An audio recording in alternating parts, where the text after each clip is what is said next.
basically everything I'm seeing now is still good for Bitcoin, and I'm bullish because it continues to work. And I would say that as far as this whole kind of corporate centralization thing, none of that impedes Bitcoin from working. It's not even at the current time raising fees. I mean, that one of the concerns, obviously, when 10x more people want to use Bitcoin, there could be fee pressure on the main chain, which could elevate smaller users to higher layers of the network, which has trade-offs. But at the current time, you have kind of the perfect world, which is that there are these big pools of capital buying it, and yet it's a permissionless network. Anyone's free to use it. I would like to see more people, directly use it. I would like to see more retail buyers buy it and take self-custody of it. I invest in businesses that try to make that possible and encourage it. So I always like to see more of that. But Bitcoin works. Lyn Alden cuts through the noise with one clear: everything is driven by liquidity. Alden concentrates on what actually influences markets during a period where economic data is noisy and policy signals are conflicting. She describes the reversal of the money supply's post-2023 inflection following one of the most severe contractions in decades. The fact that Bitcoin, gold, and stocks are all rising at the same time is not a coincidence. That change is subtly but significantly boosting risk assets. As many experts are caught responding to lagging indications, Alden is keeping an eye on the financial system's plumbing, which is where the true signals are found. If you're intrigued by bold predictions and deep financial insights, make sure to like this video, subscribe to the channel, and turn on notifications for more engaging content. Thank you for your support and enjoy the video. Lyn, I'm going to toss it back to you. I'm going to queue you up with the same question everybody will get this evening. Why are you bullish? I'm bullish because Bitcoin works, which people I think often forget or take for granted. So, for example, one of my banks is a Big Four bank that I use for international wire transfers and business banking and all that kind of boring stuff. And like all day today, they've had wires offline because of some technical vendor issue. So just can't send wires. Just money's just stuck in this little controlled pocket. Whereas Bitcoin's still putting out blocks, still working. There's always drama around it, but it's still working. And I think that people forget about that. And I would say that as far as this whole kind of corporate centralization thing, none of that impedes Bitcoin from working. It's not even at the current time raising fees. I mean, that one of the concerns, obviously, when 10x more people want to use Bitcoin, there could be fee pressure on the main chain, which could elevate smaller users to higher layers of the network, which has trade-offs. But at the current time, you have kind of the perfect world, which is that there are these big pools of capital buying it, and yet it's a permissionless network. Anyone's free to use it. I would like to see more people, directly use it. I would like to see more retail buyers buy it and take self-custody of it. I invest in businesses that try to make that possible and encourage it. So I always like to see more of that. But Bitcoin works. And I mean, if people are concerned around MicroStrategy buying or BlackRock buying or governments buying, basically what they're saying is that the weakness of Bitcoin from large entities, like the way that they want to kill Bitcoin is to buy it. Like if that's Bitcoin's weakness, if large entities buy it and that hurts it, then it was never meant to be. Yeah. I look at metrics like, because it's proof of work, not proof of stake, I'm somewhat less concerned around ownership concentration. It still affects price potentially, but I'm more concerned around market functioning. So I look at things like miner centralization, miner supply chain centralization, mining pool centralization, things like that. Node distribution, stuff like that. Less around the custody aspect.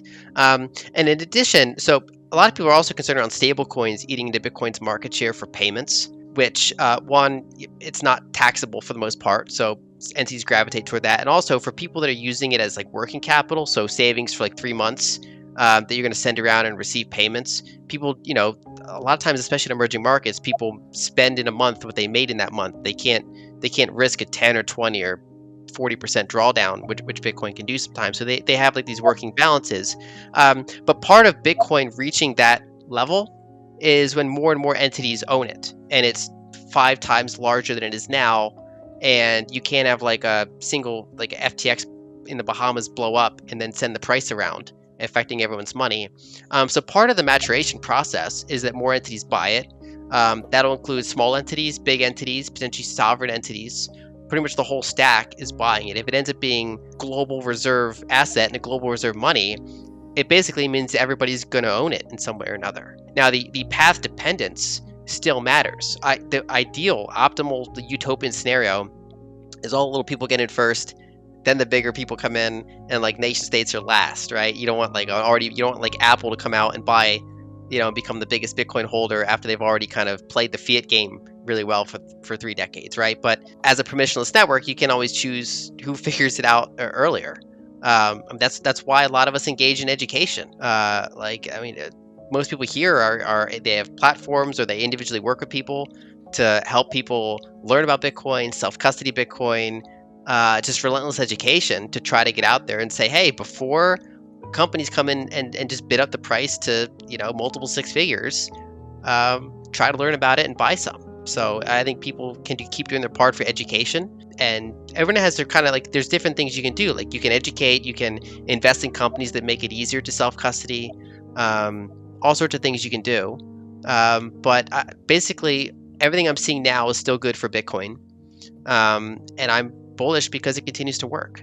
Giants like BlackRock and Fidelity are joining the current wave of institutional adoption, which is the next phase of Bitcoin's development rather than a divergence from its initial course. Decentralization can continue to expand not only in terms of who owns Bitcoin, but also in terms of how it is mined, stored, and created, as long as regular users remain active. When it comes to privacy, Lyn Alden's viewpoint is among the most perceptive. According to her, in a genuinely sound financial system, privacy ought to be the standard rather than a cause for concern. To remain up to date on the most recent developments in Bitcoin, cryptocurrencies, and the digital economy, please take a moment to like this video, subscribe to the channel, and enable post notifications. What to you sounds more compelling now, 21 or MicroStrategy, or are they just entirely different beasts in your opinion? I would say they're different. I think, Saylor's been trying to get others to do the strategy since like 2020, and it took a while for it to happen. Now it's happening. I think it's good that there should be one in every currency block. So if you're, like Metaplanet in Japan makes sense.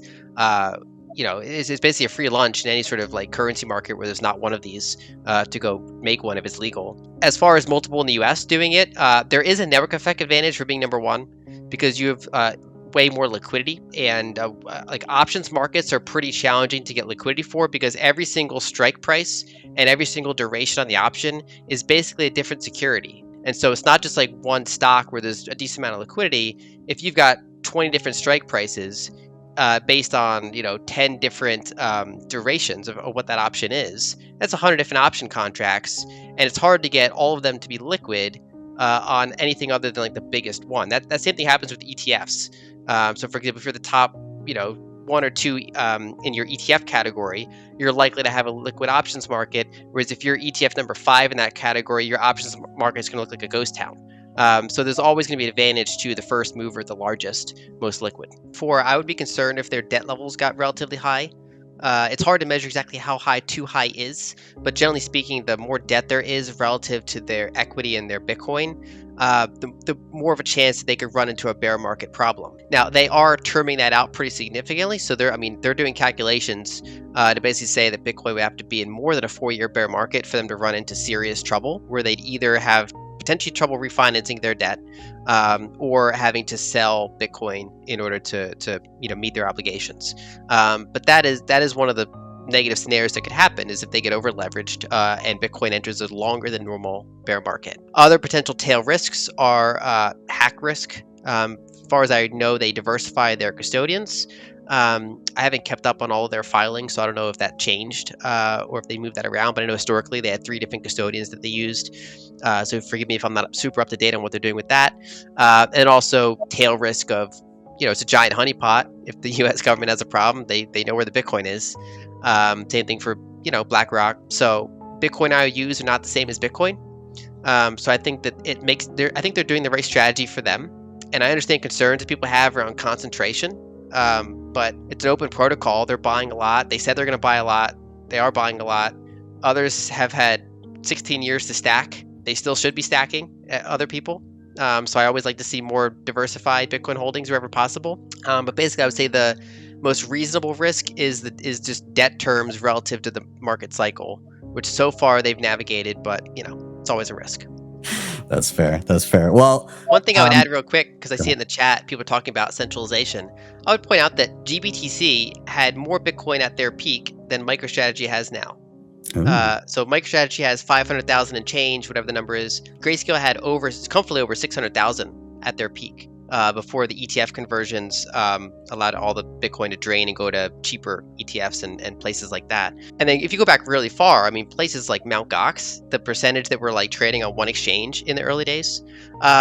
So I would say people that are concerned here in 2025, I mean, if they weren't equally concerned in, say, early 2021, late 2020, just keep that in mind, that there are these pockets of centralization that happened. Potentially a bigger issue is just how many coins are sitting at Coinbase, because a lot of these entities all like use Coinbase for some or all of their of their custody. So you've, I think, like a couple million coins at Coinbase. That's potentially a bigger issue. Ideally, you want ETFs to hold it at different custodians, like Fidelity's doing. They're holding their own coins rather than all just being like an overlay on top of Coinbase. I would like to see more diversification there. So I do think that there are valid concerns around centralization, but this is by no means as centralized as Bitcoin has been, and in many ways far from it. Lyn Alden concludes her talk by highlighting privacy, which is one of the most important yet frequently disregarded facets of the financial system. Financial surveillance has become commonplace in today's globe. Since most people are accustomed to having their transactions monitored, documented, and examined, they rarely question it. Alden, however, disputes this notion. According to her, privacy ought to be the norm rather than something that is viewed as strange or out of the ordinary. She notes that in the past, the lack of technology made it impossible for even the most autocratic governments to keep an eye on everyone's financial activities. It is now simpler than ever to monitor and regulate people's financial conduct because everything has been digitized and consolidated. She is hoping for a change in perspective as well as tools. Privacy technologies need to be so smooth and simple to use that consumers embrace them without giving them a second thought. Targeting or singling out people gets more difficult as privacy grows more pervasive. She is in favor of the expansion of privacy-enhancing inventions, such as eCash and other decentralized tools because of this. For Alden, the restoration of a core human right that we have lost in the digital age, the freedom to keep our financial affairs private, is more important than Bitcoin or cryptocurrency. But she clarifies that Bitcoin is still a permissionless, open protocol. The future of decentralization rests on people continuing to show up, participate, and create systems that intentionally promote privacy and freedom. The door is always open for individuals to participate. Please take a moment to like this video, subscribe to the channel, and enable post notifications for future Bitcoin, macroeconomic, and digital asset content. And as always, happy investing.